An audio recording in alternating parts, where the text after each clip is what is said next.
वो किस frame of mind में हैं, क्योंकि वो इलेक्शन लड़ रहे हैं और उनके समय परिस्थिति बड़ी विषम है।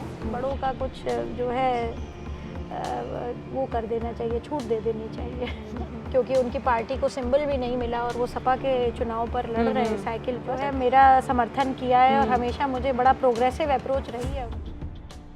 चुनावी माहौल में परिवारवाद का मुद्दा बहुत गूंज रहा है। बहू, बेटी, पिता, ससुर, चाचा, इनकी खूब बातें हो रही हैं और खासकर अगर हम सपा की बात कर लें तो। खैर, इसी बीच सपा का समर्थन कर रहे शिवपाल यादव को लेकर अपर्णा यादव ने हल्ला बोला है। दरअसल शिवपाल यादव ने कहा था कि अपर्णा को सब लोग जानते हैं, उन्हें घर की बहू माना जाता है, लेकिन परिवार में कौन कितना मानता है ये भी सब जानते हैं। अपर्णा पर चाचा द्वारा इस तरह की टिप्पणी हुई तो फिर उन्होंने भी पलटवार किया। अपर्णा से जब एनएमएफ न्यूज ने बात की और ये सवाल पूछा तो उन्होंने दो टूक कह दिया कि पता नहीं शिवपाल इस तरह की टिप्पणी क्यों कर रही है। पहले तो वो हमेशा से ही मेरा समर्थन करते आए हैं, अब वो किस लिए ऐसा कर रही हैं क्या पता। बड़े हैं, उनको छूट दे देनी चाहिए। सुनिए अपर्णा ने क्या कुछ कहा था। चलिए अब बात करते हैं अखिलेश की। अखिलेश पर अपर्णा एक आरोप तब से लगते आए हैं जब से उनका विवाद शिवपाल यादव के साथ हुआ था। अलग पार्टी उन्होंने बना ली थी, हालांकि इस बार चुनावों में वो समर्थन कर रहे हैं। जब आपने पार्टी छोड़ी, बीजेपी का दामन थामा, तब भी ये बात उठी कि अखिलेश से परिवार नहीं संभल रहा है। अब शिवपाल यादव भले ही समर्थन कर रहे हैं, लेकिन हाल ही में एक बयान दिया उन्होंने जिसमें ये कह लीजिए कि दुख दर्द उनका बाहर आया है। उन्होंने कहा 20 से 25 सीटों का एक्सपेक्टेशन था, एक ही सीट मिली है। कैसे देखती हैं इसको? ठीक है, उनका देखिए आरोप जो लोग लगा रहे हैं उनसे पूछना चाहिए।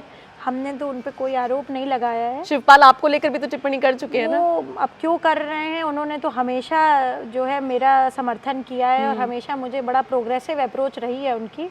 वो किस फ्रेम ऑफ माइंड में हैं, क्योंकि वो इलेक्शन लड़ रहे हैं और उनके समय परिस्थिति बड़ी विषम है क्योंकि उनकी पार्टी को सिंबल भी नहीं मिला और वो सपा के चुनाव पर लड़ रहे हैं साइकिल पर।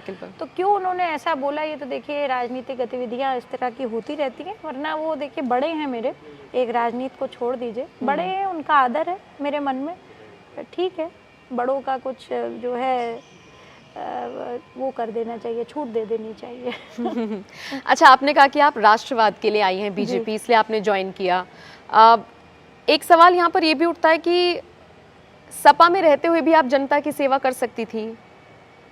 सिर्फ विचारधारा ही एक मकसद था या फिर एक होता है ना अपर्णा कि मैं भी कहीं जाऊंगी तो एक उम्मीद के साथ जाऊंगी, कोई भी जाएगा आगे स्विच करेगा, एक उम्मीद के साथ करेगा।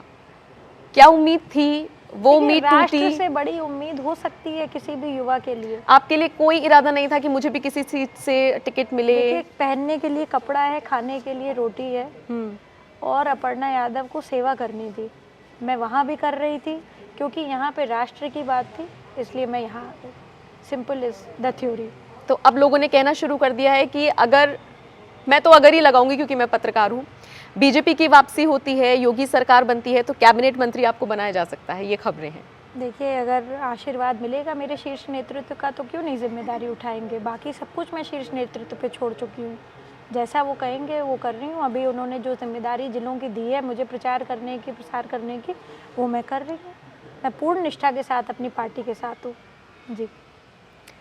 अच्छा, एक विपक्ष का आरोप हमेशा रहता है बीजेपी पर, आपने बहुत बार सुना होगा। वो आरोप होता है कि बीजेपी ने इन 5 सालों में यूपी में कोई काम नहीं किया।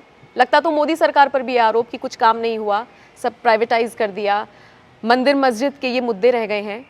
तो उन लोगों को क्या जवाब देंगी? लोगों ने कहना शुरू कर दिया है कि पूछिएगा ये सवाल, बहुत सारे कमेंट सेक्शन में था कि रोजगार पर चुप है सरकार, कुछ नहीं है। 4.5 लाख युवाओं को नौकरी दी, किसने दी? योगी जी ने दी, योगी सरकार ने दी। आप बताइए 6 एक्सप्रेसवे बनवाने का किसने काम किया? भारतीय जनता पार्टी ने, आदरणीय नरेंद्र मोदी जी और आदरणीय योगी आदित्यनाथ जी के उसमें हुआ।